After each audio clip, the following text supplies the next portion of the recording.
story of mine is I'm trying to find that sense of feeling connected, however briefly, because I think I'm so fearful of it or skittish about it. That's what I yearn for. And it was a dilemma I've had my whole life about things that are important to me, this need to go to them and then pull back from them. And so when I started to solve problems, I guess, I would solve them by traveling. It gave me a sense of my rootedness.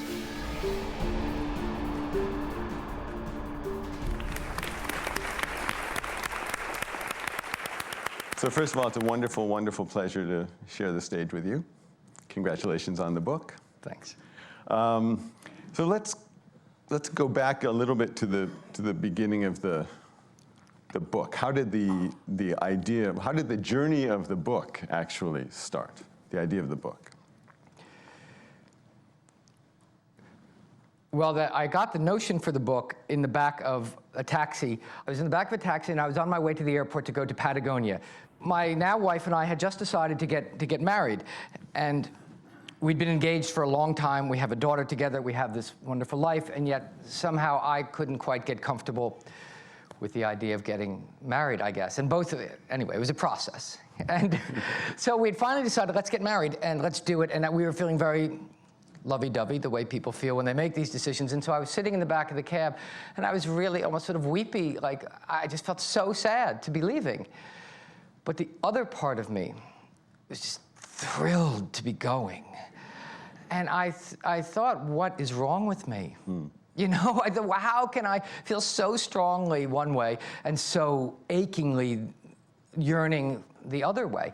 And so I thought that was a dilemma, and it was a dilemma I've had my whole life about things that are important to me, this need to go to them and then pull back from them. And so whether it's love or work stuff, and the bigger the issue, the more I had that ambivalence and that push-pull notion inside me. So I thought quickly that, my God, that's a dilemma for a book.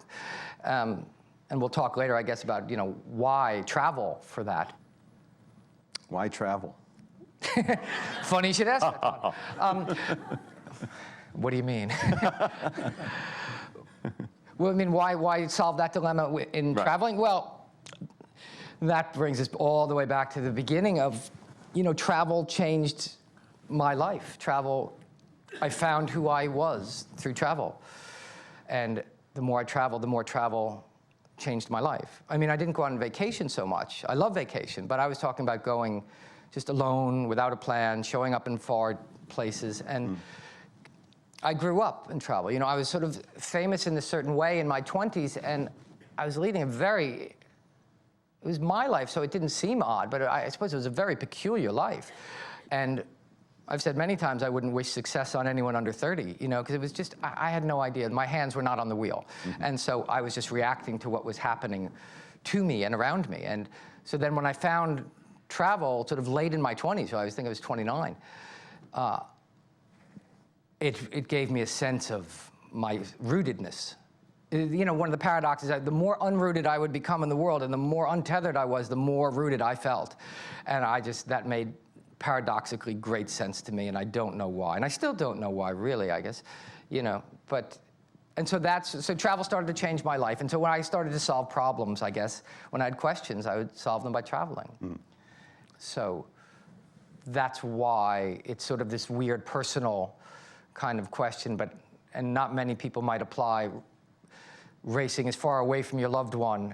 Solving the problem of our intimacy by running as far away from you as I can may seem paradoxical to some, and to me made complete sense. And my wife sort of understood it. That's not true. She said, you know, you should go do this, because she knows what it does for me. And she goes, go, you know, go. Right. Go forth and bring it on home, you know, if that makes any sense. So for a lot of people, I think, find travel fearful and intimidating. For you, it seems like the opposite. No, I mean, how convenient, Don. I happen to have an essay in this month's Traveler about fear. It's unfortunate we don't have one to hold up. No, but fear is a huge, I don't think people don't travel for money because they can't afford it or they don't have time. I think people don't travel because they're afraid, period. I just don't believe it. I've done the math, and I've often spent less money on the road than I do at home. And I think fear masquerades as good sense masquerades as exhaustion, masquerades as scores of things and when it's just fear. And I'm sure I'm not correct in that most people don't travel, but I think to a large degree, fear prevents people. And I know it did me in lots and lots of things, and still does. I always have to ask, what is my motivation here? Oh, I'm really just afraid of that. And I decided that fear wasn't going to stop me. Like, I'm terrified of flying, and yet I get on planes all the time. Right. So yeah, I think people are afraid to travel. This is my big soapbox, is that America is an extraordinary place. I love America, I love Americans, but we're an incredibly fearful country, in my opinion. I think a lot of our political decisions are based in fear. A lot of our personal decisions are based in fear. And I think if people got out and traveled, I think travel obliterates fear, and people would walk through that. And that great Mark Twain line, travel is fatal to prejudice, bigotry, and narrow-mindedness. That's I'm like, done. We could walk away now. I think that's the deal. And, you know, when I, yeah, and, you know, so I think if Americans traveled, America would be less fearful. If America was less fearful, the world would be different, because we would respond to the world differently. So my soapbox is changing the world one trip at a time. Really, that's what I'm after. If somebody puts down my article and goes, I'm going to go, and it's usually, I don't even care if you go about where I wrote about. I just care, it triggered something in you. I don't want to go to Tahiti. I want to go to Mexico. You know, go to Mexico. You know what I mean? So it should just trigger in you that feeling. So then I'm successful. You know what I mean? I really believe that, because it happened to me, and it happens to lots of people. I love that. Changing the world one trip at a time. It's great. What is it that is, so how, what is it that happens to you when you travel, that fear gets obliterated and something takes its place? Well, you just have to walk through it. You have to get your needs met. You have to find a place to sleep. You have to ask for help. You make yourself vulnerable. You have to go, you know, your favorite theme, I think, the kindness of strangers. You have to ask for help. Yeah. You know, I'm a guy at home. I know where we're going, sweetheart. I don't need to stop and ask for directions. We'll be fine. It's just, don't turn on the GPS. We're fine. And my wife can vouch for this. But it's the first thing I do when I'm far away, is go, hi, do you speak English? Can you help me? Right. You know? And suddenly I'm relieved of this need to be this guy who can carry this burden of whatever I've created that I think I need to be, this kind of person I need to be. Yeah. The minute you ask for help, you're just right-sized again.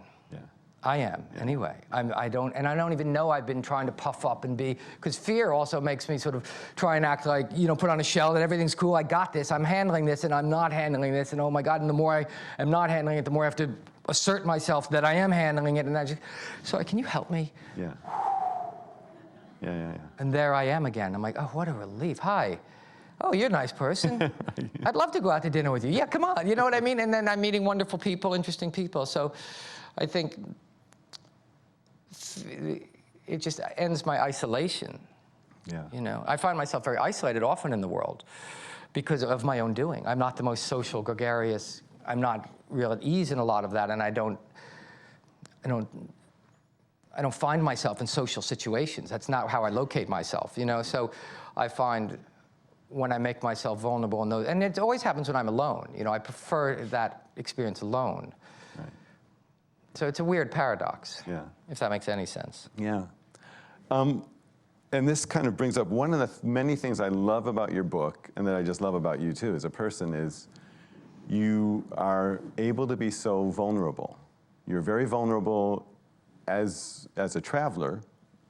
You're also very vulnerable as a writer, writing about who you were as a person and who you are as a traveler. And I'm just wondering, is that natural for you? Did you grow into that, or were you always able to be vulnerable like that? No, but you just made me think of something. I think I always was very vulnerable. And then when I became successful in the movies for being sensitive and vulnerable, really.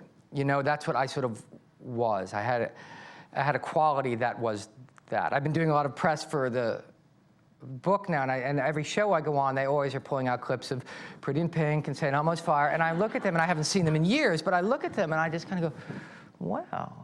And I watch the monitor on the show, and I'm kind of like, he's really cute. And there's something in the look in my eye. I don't think the acting is necessarily that great, but there's something in the look in my eye and the delight that's just like, here I am, world, and it's not like me. There wasn't any desperation. There was just like, I'm so thrilled to be right here. Right. You know what I mean? There was such delight that I had, an unguarded delight and appetite that transmitted, and that was just a quality that I had when I was young. And I was I didn't know I needed to protect myself. So I was very vulnerable in the world, and that's what made me successful in a certain way. And then that success sort of chinked into that, and so I then became very guarded. So then you get into drinking and all that, which is drinking is just a guarded thing. And then you get that problem sorted out, get that behind you, and then I still had this sort of shell, and that's what travel actually, and you've put it together, travel then cracked me back open again to be like that person that I was again. Right. And then I emerge. And then you like me because, not because I'm so likable, because I'm a person, and I've emerged, and you're not meeting my defenses, you're meeting me. And so suddenly you're free to be you then, and we have a connection. And that's what I'm always after, is sort of that moment of connection. And then I get scared and I flee. And then I write a book about it. And then I figure out, how do we get back together again? But I mean, that's being human. I mean, those are my dilemmas. You know what I mean? I love that. And then it also frightens me, so I go off. And so it's just, how do we reconcile that? And then the older you get, and you kind of realize that's who I am, that's my rhythm, that's my natural, and I mean, I feel like we belong to a tribe of people who are wanderlusters, basically, who absolutely need travel and who feed off of it, and it balances the other things in our lives. And I have a feeling you would agree with Absolutely. that. Absolutely. Travel is a fundamental I don't part think travel is a frivolous thing, but I think you're the one who said to me, I asked Don once if he was in favor of the gap year for students, and Don said, I'm in favor of the gap life. And underneath every story that I write, they're about whatever they're about, finding the perfect black pearl in Tahiti, or going to writing about Parma ham in Italy.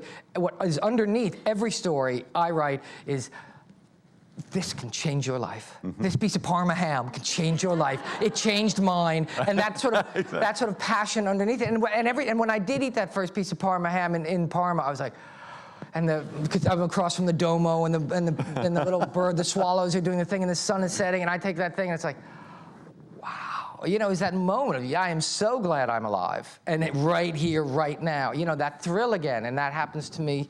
I'm a virgin almost every time, and so they're the same.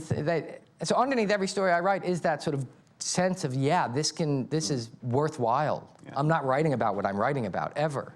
That's huge, yeah. That's what I have to offer. If I have anything to offer, it's that sort of energy behind the stories. Not necessarily, there are other people who are much better writers. You're a million times better writer than me. There are a lot of better writers, but I have that real unapologetic, like, yeah, dude, this is great, And that, I think, somehow trends to some degree. Has your process of doing research or traveling on the ground when you're there to write a travel story, has that changed over time? Yeah, I mean, I've heard you talk many times that you're Mr. Serendipity, and you're just like, I'm going to Bangladesh. Great, I'm going to show. And you get to Bangladesh and go, bring it on, Bangladesh. And I could never arrive in Bangladesh like that. I would be home doing research and doing my thing and have that interview lined up, and because I just didn't trust that I was good enough to sort of hit the ground and let the ethers lead me. Even when I travel on my own, I'm happy to do that. But more and more, the more I do it, the more I'm willing to let happy coincidence, lead me. Although I do find the more I'm prepared, the more I'm open to happy coincidence. Right. And the more they happen, because I'm relaxed, because I know I'm going to swing from here, and I'm going to interview that guy, and I'm going to go there. Oh, and I just met this extraordinary person there, so they're going to be included now, and all that. So more and more I do it because I get more relaxed about it. But I still like to know, I know my story before I get on the plane. Like I've heard you say that you go and, osmosis. I mean, you talk about it. I mean, right. You come at it the other way. I do. It works for me, but of course you can't go totally unprepared. I mean, that would be suicidal. I would just be so anxious that I wouldn't come home with my story, so I like to know what I'm going to look for, and then look for evidence of it while I'm there. That's good. That's good. Because sometimes I'm there going, what's the story, what's the story, what's the story? And that can... Yeah, I can meet this incredible Indian chief, and he's like 150 years old, and he hasn't talked to anybody but me in the last 90 years, and I've got incredible gems, and I'm writing a story about Parma ham, and he doesn't figure in it. So it's like garbage. You know what I mean? It's like, might be a nice, interesting personal experience, but it's not going to be in my story. So why am I talking to you, dude? You know? And then I sort of file it away and I'll come back and go, you know, I met this Indian chief. It'd be a good story, you know. But, you know, I like to stay on point when I'm writing a story. Yeah. But that was interesting about the book, because the book is basically 7 trips I took, and there were stories I had to write for magazines, but there's the story you have to report, and then there's the real story, the emotional journey that happens to you on the trip, and they've never been the same. You know, so I reported my stories, but yet all this other stuff. Like, I wrote about going down the Amazon for a newspaper. Not a word that I wrote for the newspaper is in the book. And none of them are that way. There's always this sort of deeper trip you take, and then the trip you have to report. Right. You know, but then when I was writing it, I did that trick of like, well, this will never be in the book. This is much too personal. I'm not going to, no one will ever, well, I was doing that. No one will ever see this the light of day. And I would write it, and then I'd read it back, and I go, oh, actually, that's the whole nut of the whole thing, isn't it? Wow. And there's no thing without that. So that's in the book, you know, and that's actually the whole chapter hangs on that moment. So you sort of seduce yourself into sort of coming clean and, you know, write about the cool stuff and then come clean. Write about the cool stuff, then come clean, you know? Yeah, that's really amazing, though. I'm impressed. I mean, I think it's really hard to do that. It's the same kind of vulnerability you apply in the world when you put yourself in a situation and go, okay, Bangladesh, here I am, take care of me. You're sort of doing that with your prose in a way, or with the world. Yeah, but it was a very interesting process of sort of revealing to myself things. And, you know, and there were many discoveries in it to myself. I'm like, wow, that's what yeah, wow, okay, that's not so bad. I mean, it's not like some tell-all thing. It's just I'm revealing, like, emotions, feelings, whatever, you know, and everybody's got those, you know? Right. So it's like, that's not so bad. Right, right. It's like coming to terms with yourself, coming to peace with yourself. Well, I don't know if I go so far as to say peace, but I mean, it's, yeah, and to some degree, it's like, well, there I am. You know, it's some form of acceptance, or some degree of acceptance, anyway. Right. Yeah, you did that interview with Susan Orlean, and she said she wanted to what? You asked her at the end, what is she what's every story of hers about? Or, right, she's trying to figure out the meaning of life. Yeah, to me the meaning doesn't matter. I'm trying to have a moment of connection. Right. That's what I'm having to do, which is odd for someone who is afraid of them and leaves them, but that's probably why I search them. All I'm looking for is that moment all the time, and that moment to me is finding home. My wife is always saying to me when I write a story, I go, will you read my story before I turn it in? She goes, you didn't find home again, did you? And I go, just a minute, and I delete that sentence. And I go, here, read it now. And so it was a real shock when the name of my book was The Longest Way Home. Because I think every story of mine is I'm trying to find a home, and that home to me is that sense of feeling connected, however briefly, because I think I'm so fearful of it or skittish about it, that's what I yearn for. And so, like, finding the meaning, I couldn't care about meaning. I find meaning in the connection of it, you know? So everything I'm always trying to do is find home in everywhere I go. That's the commonality of every place. And when I finally feel at home in that place, in Costa Rica or in wherever it is I'm going, then I realize, okay, I've had a meaningful trip. I've had a good trip. Yeah. You know, and I love that feeling. Then I can get out of there. I found home here. I can leave. Right. Really. And then I can go home, cross the bridge, and go, oh, I made it back. Right, yeah. You know what I mean? And the home becomes bigger then for me. Home isn't my apartment. Home becomes sort of bigger somehow in that way. And it's that joke, you know, I have a great collection of seashells. They're scattered all over the beaches of the world. You know, that's sort of how my home is for me. It's like all these places I've gone that have felt that essence for a moment of I'm at home here.